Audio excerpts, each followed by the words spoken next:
and welcome to the She Geeks Out podcast, where we geek out about workplace inclusion and talk with brilliant humans doing great work making the world a better and brighter place. I'm Rachel. And I'm Felicia. We're back with Theodora Skeadas, trusted safety and responsible AI leader, for part 2 of our conversation. Woo-hoo. In part 1, we covered red teaming, AI governance, and social scoring. This time, we're getting into remote work and who gets left behind as companies pull back on it, the portfolio approach to building a career out of more than one role, what happened to Twitter's workforce demographics after the layoffs, Theo's survivor-centered approach to fighting AI-generated intimate image abuse, the case for treating cloud infrastructure as a public utility, and the climate cost of data centers.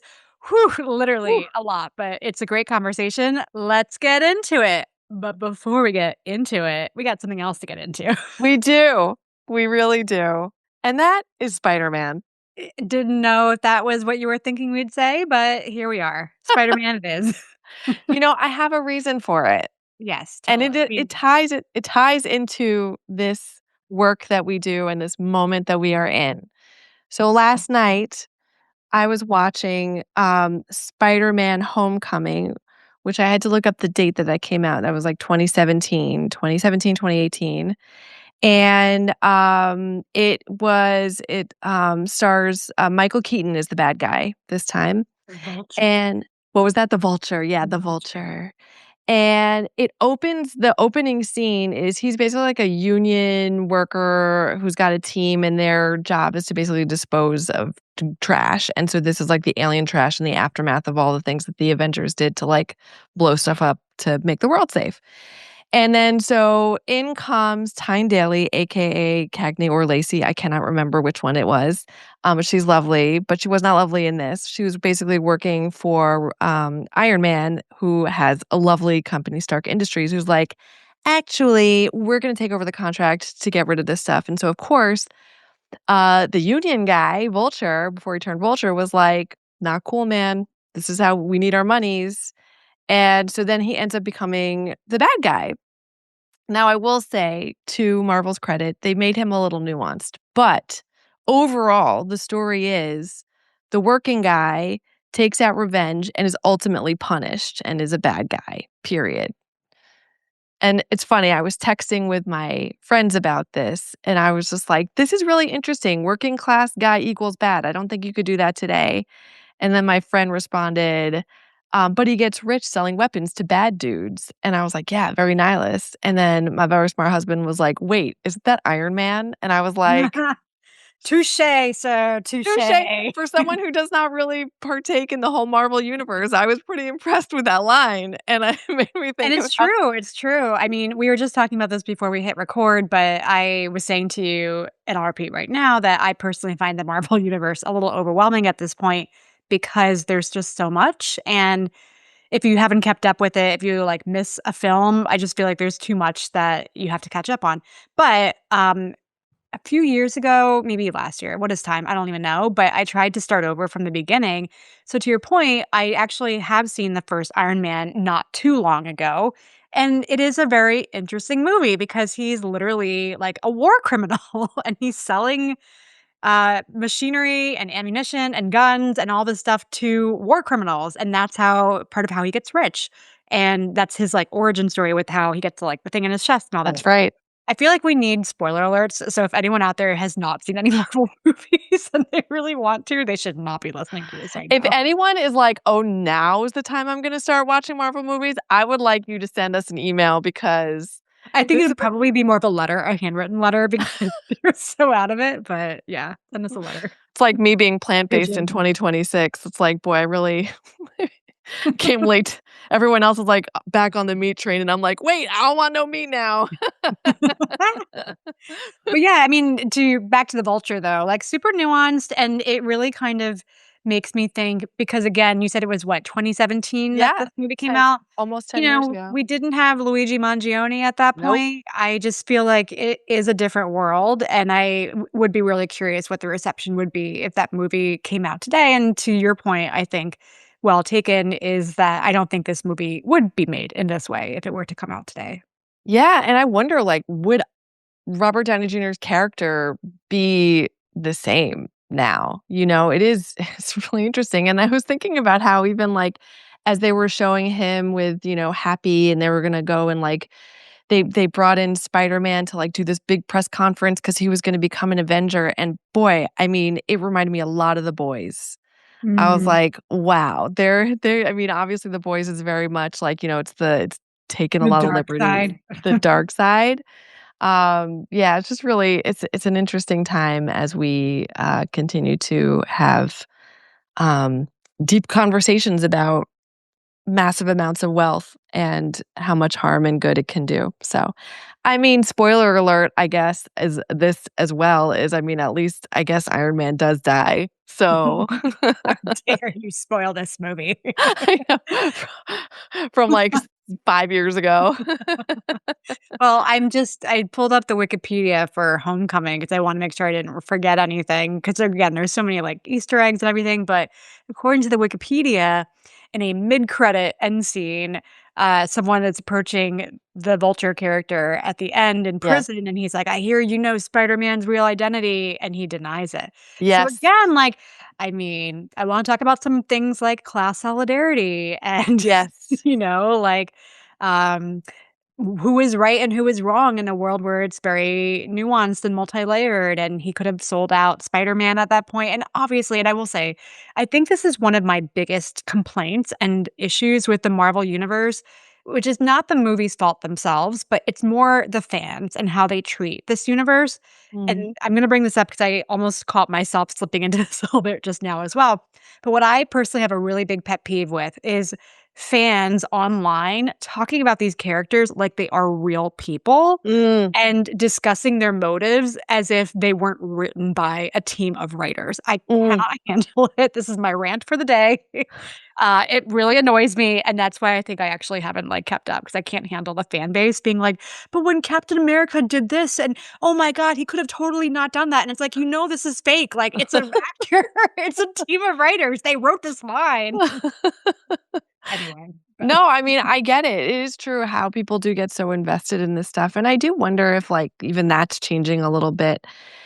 This is the first year I've lived in San Diego now for 6 years, and this is the first year where I just feel so disconnected from the Comic-Con mm, stuff that happened. It sort of, like, happened here, but it sort of happened all of a sudden, and I knew it was happening, and then I mean, I don't live downtown, so obviously I'm not in it, but, you're it not does too far away. no, and it does permeate the energy typically, and it just didn't feel like it did it this year. Mm. Yeah, so I mean, I don't know, I think with all the attempts for bread and circus, it's just I wonder if if people are just, are seeing it maybe a little bit more clearly, than in the past. I don't know. It's my wishful thinking.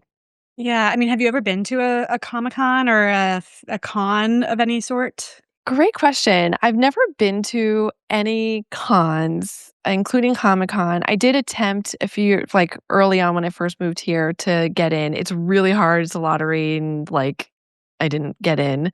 But if you are downtown, and especially in the Embarcadero area, they have a lot of activations, that are sort of available in the area, and I think they try to make it so that you can do more things even if you don't have a ticket. So I Mm, kinda, like, walked through it, very and I was equitable.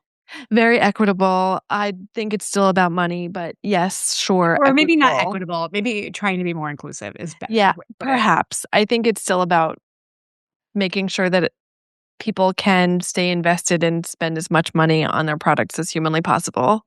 Sure. 2 things can be true at the same time. Things can be true at the same time, absolutely. But it was cool to see, like, all the people in the costumes and, of all different, shapes and sizes and varieties and everything. So it was really neat to see that. Mm. And it is, like, really it's an impressive thing, and I guess in the way that fireworks are impressive, it's just like, wow, it's a lot. I And feel like it's like a machinery, right? Because it's a whole world of its own. I've never been to a con either, but part of why I asked you is because I think it was last weekend, I wanna say, there's some kind of fan con in Boston, and I don't know anything more than that, but what I do know beyond that is that because of this event, whatever it was in Boston, the hobbits were in town. So amazing. the actors who played Merry, Pippin, Oh, Frodo, I love and, them. Sam. So, obviously, they have names too, and I know them, but for Yes. sake of clarity and brevity. So, they were just, like, in Boston all weekend, like, hanging Amazing. out, like, doing stuff and going to restaurants, and I just, again, had a lot of FOMO because I need to know, oh, did they also drink the entire city dry? I don't think so, but, it would have been a lot to live up to. That's So true. there's a new tartan that is being made that represents the renewed friendship between Boston and Scotland. I Oh just saw my it gosh. unveiled recently, so Is it just made of a beer mug?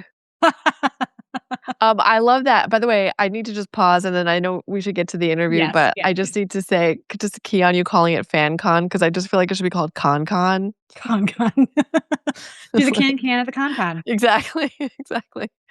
Well, I thank the lovely listeners who decided to stay on board for this little brief Yes. interlude Well, before we get to it. we got a lot to talk about, but we also have a lot to talk about at all You times. know? So, It doesn't all have to be heavy. yes. Well, without further ado, let's get into our interview for today. So, welcome back to the pod, Theo. Yay. We are so excited to welcome back Theo. It's so great to have you on again. Thank you so much. Pleasure to be here with you guys. Yay. Yay. Yeah, we will certainly have in the show notes the previous episode, the part 1 to this Great. part 2, but there was so much that we had to cover that we didn't get to. So, yeah, we're I'm glad doing we it could again. continue the conversation. Me too. Felicia, where do you want to start? Do you wanna just dive on in? I mean, Yeah. yeah, go That for it. sounds great. Ooh, me? Yeah, Okay. go for it. Yay. All right. All right. So we asked like I don't honestly don't even remember like the last question that we asked, but I think one of the questions that we wanted to sort of dive into. So we'll just start here Mhm. is um want to talk a little bit about the remote work. We didn't get to that Yeah, piece, right? So, and we talked a bit about job searching in responsible tech and all the amazing work that you've Good. done. And as we think about how remote work is shifting, do you feel like this field is becoming more or less accessible geographically? What does you think that means in terms of diversity for who ends up shaping policy? Oh, I have many thoughts on this question. So I think the answer is yes and no, or both at the same time. And also, things have changed a lot in the last few years and even the last few months and weeks.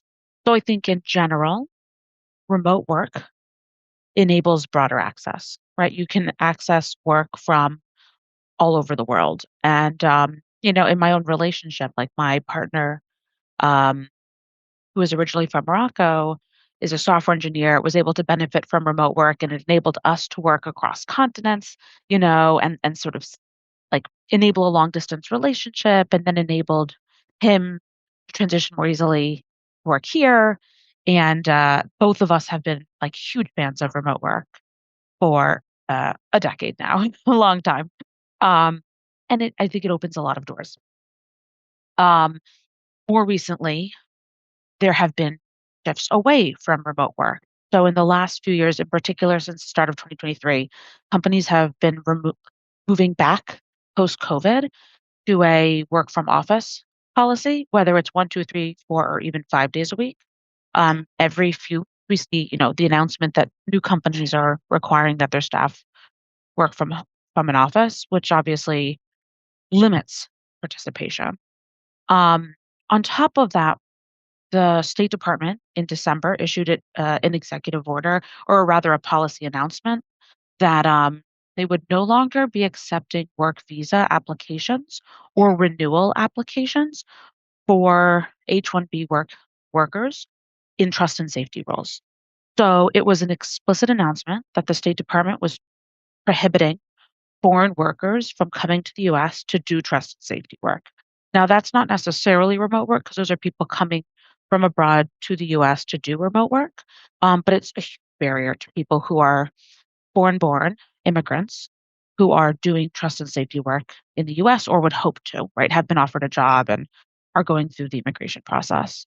And then more recently, we've seen announcements like Meta's that they're transitioning away from BPO or business process outsourcing contracts. Again, not exactly remote work because a lot of these operated in country in places like Kenya and India and the Philippines. And folks many of them had to go into their office. They weren't allowed to work remotely, but it did create a global workforce that enabled diverse perspectives and voices and access.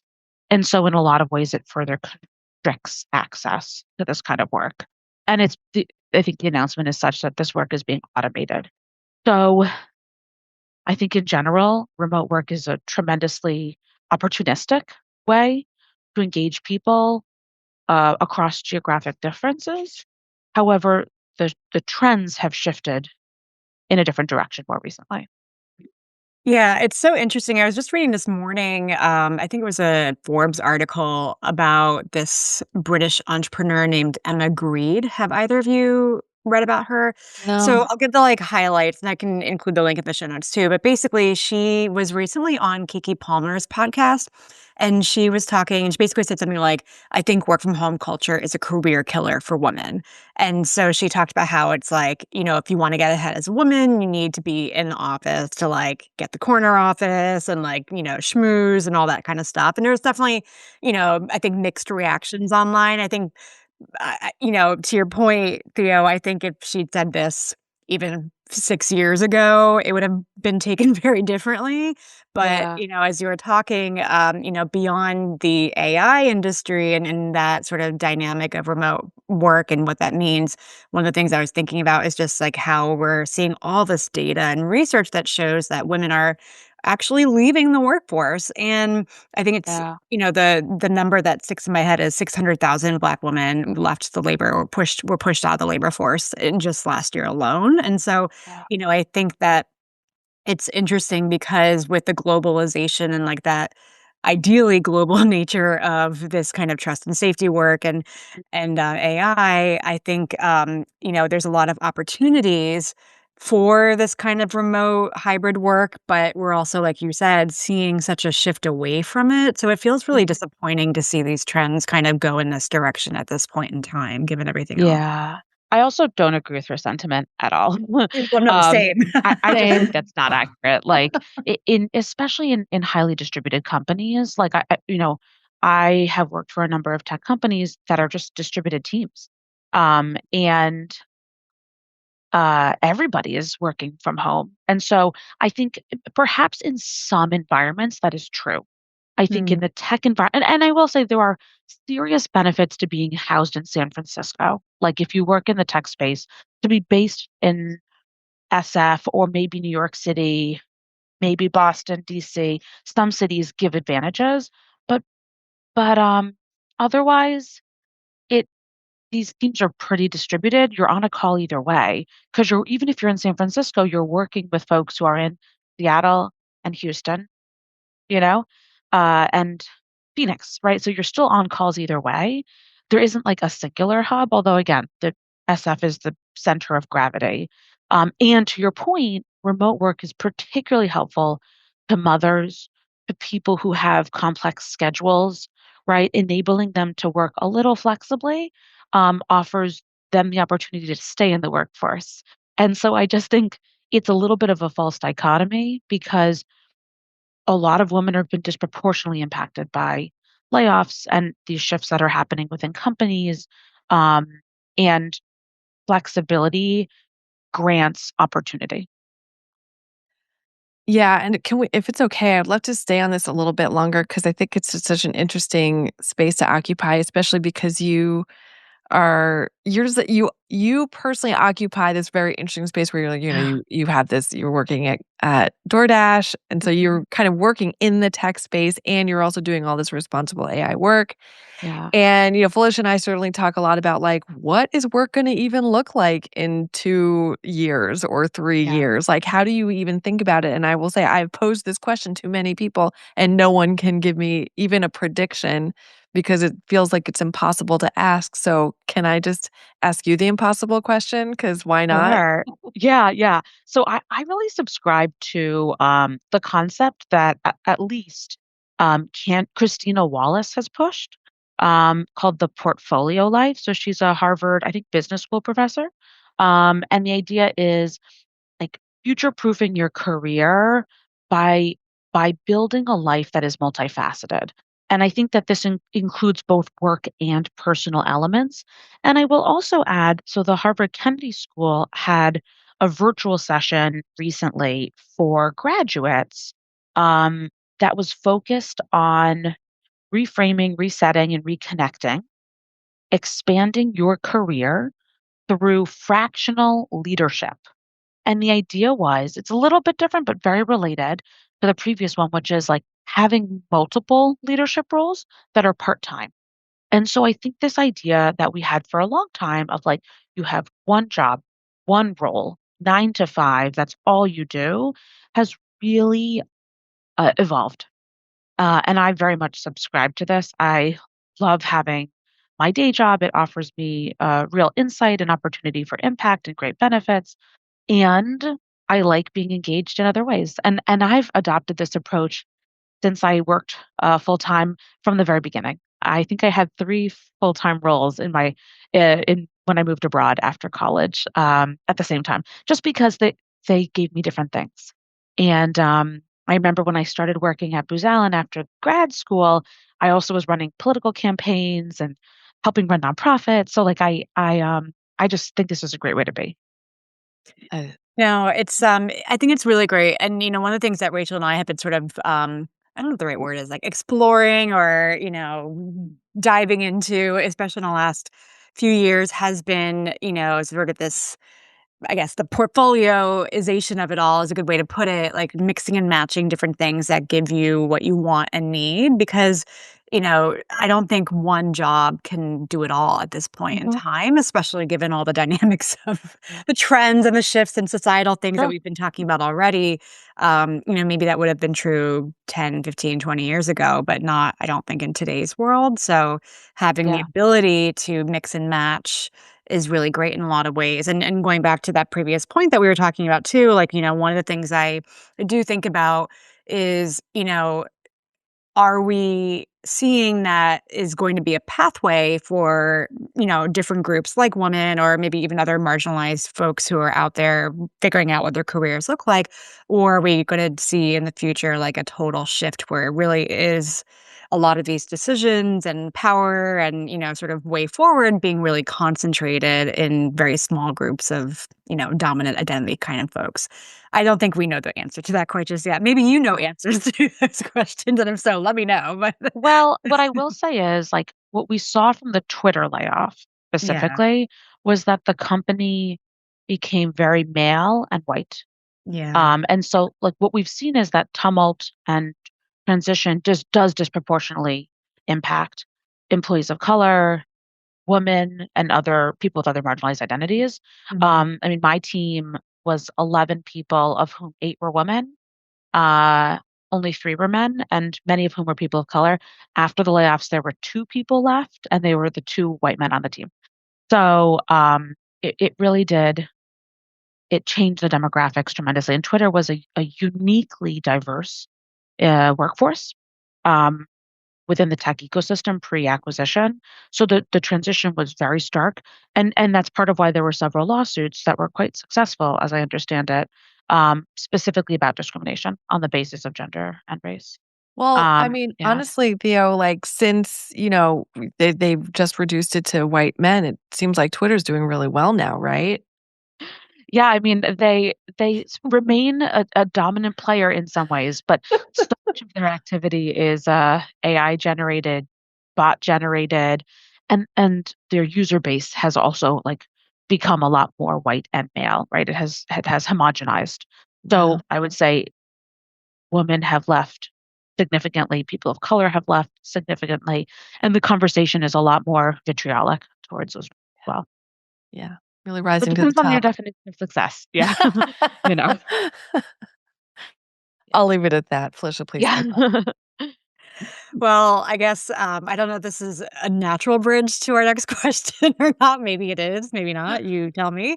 I wanna talk a little bit about, stuff that I think Twitter was doing really well in some ways, but I don't think so anymore. But you've done quite a bit of work on AI-generated intimate image abuse and how your work really is about centering survivors rather than just the systems. And I think that's a pretty distinct framing from a lot of AI safety work. So I guess I'm curious, how does bringing that survivor-centered perspective, change what responsible development looks like in practice? And do you think that that lens might have broader implications or applications for how we're evaluating AI in a workplace context? Yes, I have so many thoughts on this question too. Great. I wanna hear them Um, all. yeah, so I have done a lot of work in this space, both with governments and with civil society in the last few years. So Humane Intelligence did research and wrote a report for the UK government, their Foreign Commonwealth and Development Office, which is like their foreign affairs office and USAID equivalent, and then their Department for Science, Innovation, and Technology on evaluating survivor-centric tools for intimate image abuse in the age of generative AI. And intimate image abuse is a subset of this larger category of harm we call tech-facilitated gender-based violence. The acronym has evolved a little bit over the last few years from OVAWP, or online violence against women in politics and public life, and others to TFGBV. That's typically, it's a bit of a mouthful, but that's typically how people describe it. And it's really gender-based violence that results in harm, whether it's physical, sexual, psychological, social, political, or economic. And it can include online harassment, image-based abuse, stalking, monitoring, and gender disinformation. So it has a number of subsets. And what we did specifically for this report was look at the scope of the issue, and the scope is significant. And because AI lowers the barriers both to the tools that enable the generation of artificial content that is of a very sensitive nature and the dissemination of it, it has proliferated tremendously in this era of generative AI. We looked at how companies, both generative AI companies and social media platforms, have a role to play, as well as third party tools or nonprofits and the regulatory landscape. And basically looked at a number of indicators and came to the conclusion that there are a lot of gaps, and that a survivor centric approach helps to fill those gaps. So, for example, survivors can inform on where existing processes fail. So, fully automated systems, for example, that don't have any human connection during moments of crisis and vulnerability can be very uncomfortable for survivors. They also talked about, for example, the presumption of consistent internet access and digital literacy that could marginalize rural users, so women in rural areas that are impacted by this issue, as well as other problems, like, for example, technical collection challenges. So, a shared device that creates privacy concerns or safety risks if a perpetrator is using the same device as the victim survivor. Or, for example, the incredible amount of time it can take survivors to hear back from a platform after submitting a report.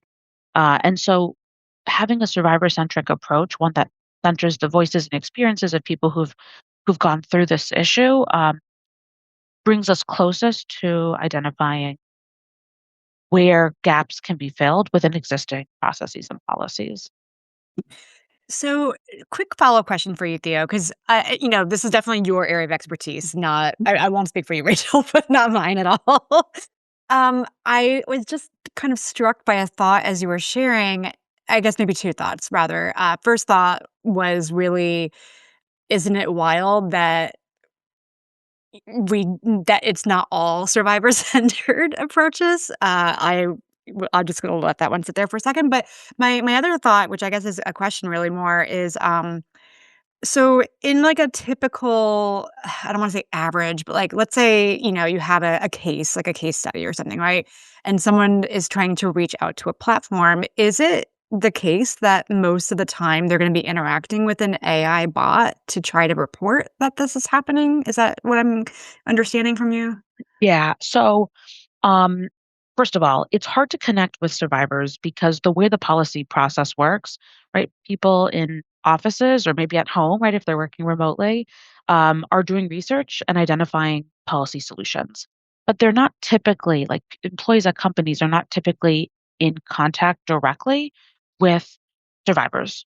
Um, Usually, those survivors are represented by third party civil society organizations, NGOs like Access Now or Perth.org, Frontline Defenders, Article 19, groups that are doing the really hard work of being in touch with survivors And in this case, like survivors are a very vulnerable group as well. And so I think there are certain activist cohorts or people who experience unique marginalization on social media platforms or online that are a little easier to get in touch with.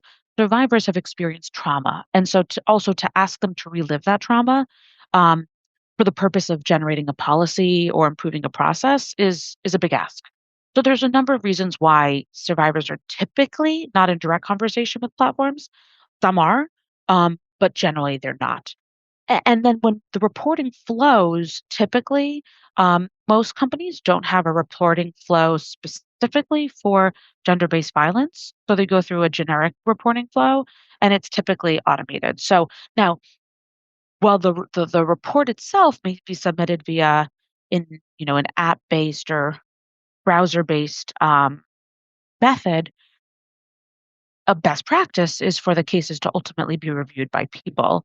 Um, but depending on the scale of abuse, the size of the platform, the size of the trust and safety team, that may not be happening. And as we mentioned, right, like with Meta have transitioning from outsourced BPO organizations to AI systems, like there's a real push towards automation that undermines a human-centric response to sensitive cases like. Um, yeah, I don't have really much to add other than thank you for your service. Like this is, I mean, it's just really, it's it's like depressing that Yeah. the robots are, but boy, what a clear need. There's a lot of conversation around, humans are still going to be needed. Boy, really seems like a case where, Specifically here, yeah, yeah, yeah, and I mean, some companies do a great job of human-centric reviews for the most severe safety escalations, right. but they just not all of them, Yeah. and the broader trend is towards automation. Right, right. Yeah, I was listening to some podcast too about, it's not that all the jobs are going to go away for customer support. It's just that the people who are really good they will remain as like the top tier level support. So I mean, take that for They'll what. be AI managers. Yeah, there are now job descriptions for AI tools. I just came across one a few days Yeah. ago. Yeah, I It's have friends who are literally like AI managers in a large tech company right now. It's kind of Yes. wild. yeah. Well, so another easy question for you. These are Um, all easy questions. I Oh, yeah. I know. So the next one is wanted to talk about sort of the cloud, all technology as sort of as public utility. Yeah. So you have argued, we stalked you, so we read all of your pieces. We didn't read all of them. Great, I'm We so took a glad lot. to hear it. Yeah, yeah. You're very prolific. It's wonderful. Yeah. That the cloud should be treated as a public utility, which we just spoiler alert, we agree with that.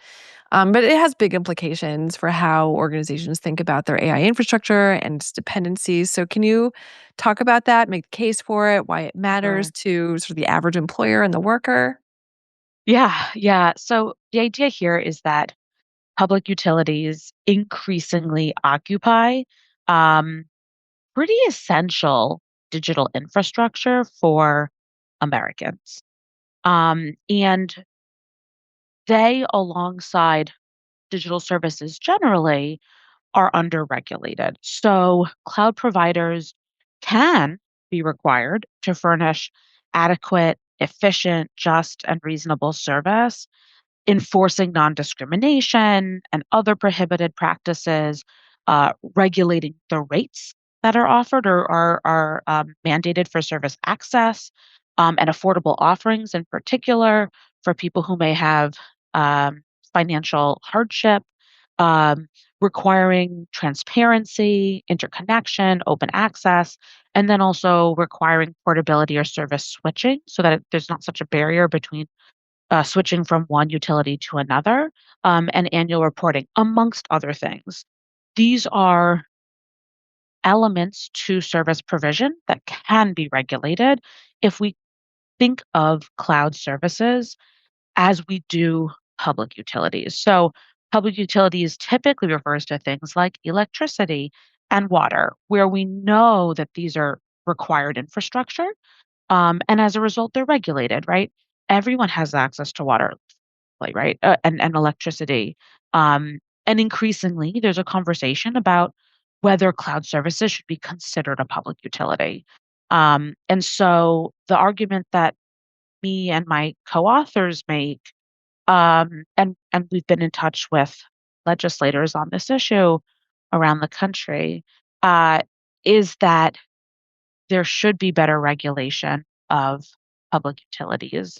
And in particular, this is a problem because there's unprecedented concentration of power in this space. So, right now, three companies, Amazon Web Services, Microsoft Azure, and Google Cloud, control 76% of the cloud market, which is a pretty significant consolidation over essential digital infrastructure that rivals historical monopolies in telecommunications, electricity, and transportation. So it it's a concentration that threatens economic stability, democratic governance, access, and is something that this kind of framing can help address. And just to be clear, so this is kind of just for listeners, especially like this is Yeah, basically going one step beyond what I think a lot of people might be thinking about with regard to this argument yeah, around public utility in the future. This would be like internet as a public utility, and then cloud kind of stacked on top of that, right? As hmm, far as that goes, yeah, hmm, it's interesting because one of the things that we didn't get into in our last conversation with you, but I think this is a nice sort of on-ramp into, is around not just access to things like the cloud and, having this be a service that everyone can kind of get into, yeah, for all the reasons you just mentioned, but also the climate aspect of it as well, and sure. the implications around that. And I know that, here in Massachusetts, as one of my fractional side things that I do is I'm a city councilor for my tiny little city out in Western Massachusetts of 16,000 people. And we just passed a Wait, resolution. which city? It's called East Hampton. Oh, lovely. Yeah, it's a great place to live. Highly recommend. I love the Um, area. and we just passed a resolution last week actually about, it's not a full-on moratorium, but it's basically a way for us to investigate Yeah. limiting the construction of data centers in the Yes. city because Uh-huh. it's something that, we had some constituents who were really concerned about it and they brought it to us. And so we ended up passing this resolution. Oh, yeah. I think Lowell is the only city in the state that's actually put an actual moratorium in place at the moment, although I know there's a lot of Mm, activity, but it's just sort of like an example of some of these concerns that are kind of being raised around, okay, yes, we all want access and we want to use Claude and, ChatGPT and the tools, and we want to be able to do all the processing and, think the big things and all that stuff that we've been talking about. But then there's sort of the other side of it, which is, well, what's the impact on, like I'm sure we've all seen the videos of people like walking out their back porches and the giant hums of the centers and, water is a big concern out here because we have limited water sources and things like that. So I'm curious mm. what your thoughts are around bringing in the climate aspect of everything. Yeah, so the language of our um, proposal was adapted in a bill that was filed in Vermont a few weeks ago. I just dropped it in the chat, Oh, and nice. yeah, there are quite a few references to data centers. And so there's a request for analysis of the relationship between energy and water demand, and then cloud infrastructure deployment, including data center energy and water consumption patterns, as well as the environmental impact of data centers and cloud infrastructure generally. And so there's a number of specific recommendations around doing more analysis before data centers get implemented. And I think it's worth noting that our neighbor to the northeast, Maine, um, was just about to pass the country's first moratorium on data centers entirely. I mean, that's a pretty extreme measure, but the governor vetoed it 3 days ago. So it is moving forward, but would have proceeded with the country's first moratorium. So, I mean, there are so many competing perspectives on this issue, but it's a very, very timely one. And yeah, I do think that data center construction and energy consumption is very closely connected to the conversation on cloud infrastructure. So I have all these feelings about climate and this, and I'm so glad that we're having the conversation around it. And I think it's so interesting that we are so focused on this when climate obviously has been such a huge issue for decades. Do you feel like there's some sort of, like, should we just be taking advantage of it? That people are paying attention to climate now? Or like, should we be taking a more holistic approach and thinking about all of the other harms that are being caused due to human intervention?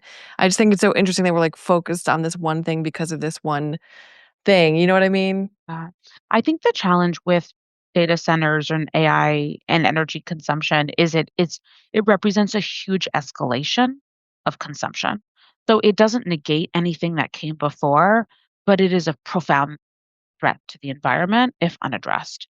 And so I think like to the extent that we can use this as an opportunity to shed a light on this big issue, I think we should, right? Any issue that, and it's also a uniquely bipartisan issue.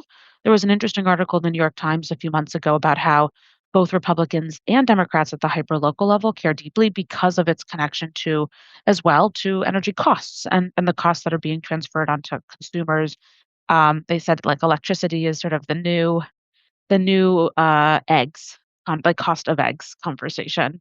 But like really bringing people together, I think if we see an opportunity for bipartisan engagement on a climate related issue, we should take it. And I also just think that the scale of impact is significant. And so it merits attention on its own, but of course we shouldn't turn away from previous initiatives. It should be additive, not a replacement. Yeah, it's so funny because, I guess, like, for listeners, this won't be any kind of spoiler alert, but, I'm definitely in the Democrat camp over here when it comes to political Shocker. leanings. Shocker, I know. But one of the not rare, but one of the more unique times where I really was able to get a lot of Republican support around something I was pushing forward at the city council level was last year, again, around water supply and access, because a neighboring city wanted to or was thinking about putting in a battery storage system over our aquifer, which is the main source of water for a couple of the towns out here. And so we were basically supporting that city in their efforts to not do that, even though some of the leadership wanted to bring it in. And that's when the Republicans really were like, "We're with you on this." And it was kind of funny because that's not usually the case for me. Yeah. But there Well, are things that we can come together on. yeah, and I think also like environmental conservation, protection, like those have had bipartisan influences in the years past, right? We all want to live in a pristine environment. And I think at the hyper local level, these political distinctions can get blurred. Very powerful. Well, I guess I want to talk a little bit about your educational Sure. side to you.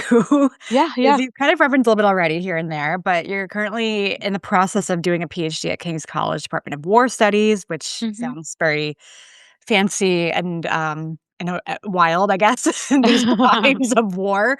Yeah. But you're doing that. You're leading red teaming at Humane Intelligence, which we talked about in our last episode.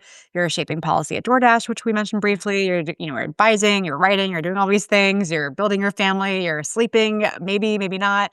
I'm Um, trying. where do you see yourself in the near future? And this is different than the question we just asked you about, like, future of work, but where do you see yourself in the near future? What are you most focused on in terms of all of these different pieces that are making up, your thoughts and your research and your preoccupations these days? Or what are you Yeah. worried about? What are you most excited about? Pick Yeah. your poison. Sure, sure. So my PhD is focused on online harm. Um, right now, there's a chapter on the evolution of online harm typologies. So taxonomies, like how do we define online harm? Thinking about its moral significance, the unique characteristics of online harm, the political economy of online harm, um, and the role of platforms and governments in addressing online harm. So it's really like a sort of a governance focused first chapter that's focused on social science and analytic philosophy type approaches. The second chapter, although I'm in the process of discussing this with my advisor, is a little bit more of applied ethics. So, taking a framework, just war theory, that has been applied for dozens and actually hundreds of years to explain justice in war, both in going to war and fighting war and leaving a war. So 3 different sections, but typically held in the offline context between states or governments. And I would be translating those concepts like discrimination and responsibility into the online space because I see there being a real parallel between wars that have online components and offline components. And then looking potentially at terrorism as it manifests online as a unique use case and some other cases as well. And so to me, I've worked in national security, I've worked in counterterrorism, but I've also worked in conflict resolution. And I think it's a nice way to capture both the platform governance work that I've done as well as the conflict studies work that I've done. And my hope would be to become some sort of maybe adjunct professor or lecturer. These days, it's especially as it's a philosophy PhD primarily. The philosophy departments across the country have been heavily impacted by the transition away from social sciences and humanities generally towards the hard sciences and computer science, and the Trump administration's research funding cuts. And so realistically, it's hard to get like a full-time role in that environment, but I'd love to have some sort of connection to the academic world where I can continue to do research and teach as well. Well, I mean, if history is any sort of guide, which as we all know, I mean, is it though these days? I don't know. But if it is, Yeah, it seems to me that the humanities will probably end up having a resurgence given I hope everything that's so. going on. So, Yeah, I yeah. loved my philosophy degree in college. I have found it to be profoundly helpful. So I'm like forever marked by philosophy education. There is this concept that I just learned about, which is panpsychism, and the hard problem of consciousness. So I'm reading this book by Michael Pollan, who's a very popular author, and it's Mhm. so and just diving into it, and it's an interesting conversation that I would love to have with you offline at some point. Sure. About when we think about consciousness and Yeah. is conscious what is consciousness, and it's a very heady philosophical Yes. conversation to be had. I Uh-huh. think it would just be really interesting, given your Yeah. background, to sort of nerd out about that or geek out Oh, about it, yeah. as we like to Well, say. and it applies to this AI conversation, right? Exactly, Like exactly, sentience or consciousness, right? Because if exactly. if if you've got like non-conscious matter producing some sort of conscious experience, right? Yep, How does that unfold and exactly. translate into the AI space? Yeah, You get very it? interesting. I was just asking the robot. The robot couldn't give me an answer, of course. No surprise there. And if they had, would it have been the right answer? Right. They would have said it confidently. That's Oh, what I like about absolutely. Claude. Claude can be a little bit more humble than most humans, sometimes I think. Okay, that's good. That's good. Yeah, I mean, intellectual humility is Yeah, important because we exactly. can't possibly know everything. Exactly. Well, And this what was is it to really know anyway? what is it to let's end it well, now we have the name of this episode. What Now is we're it? getting real deep into the philosophy and all I'm of I it. love ready. epistemology. Me too. What does it all mean? Oh, this is so great. Thank you so much, Theo. Really appreciate the second convo. My pleasure. Thank Thank you. you guys. Bye. We did it. Thank you so much, Theo, for coming back for part 2. And we hope that everyone listening enjoyed second part of our interview as much as we enjoyed continuing the conversation. Yes, and thank you as always so much for listening. Please do not forget to rate, share, subscribe. Really, it makes a difference. Really, really big difference. So please, please, please. It makes a difference in the reach of this podcast and by extension, this work. So visit us on YouTube, Instagram, and LinkedIn and sign up for our newsletter at inclusiongeeks.com/newsletter to stay up to date on all things Inclusion Geeks. And please, as always, stay geeky. Bye.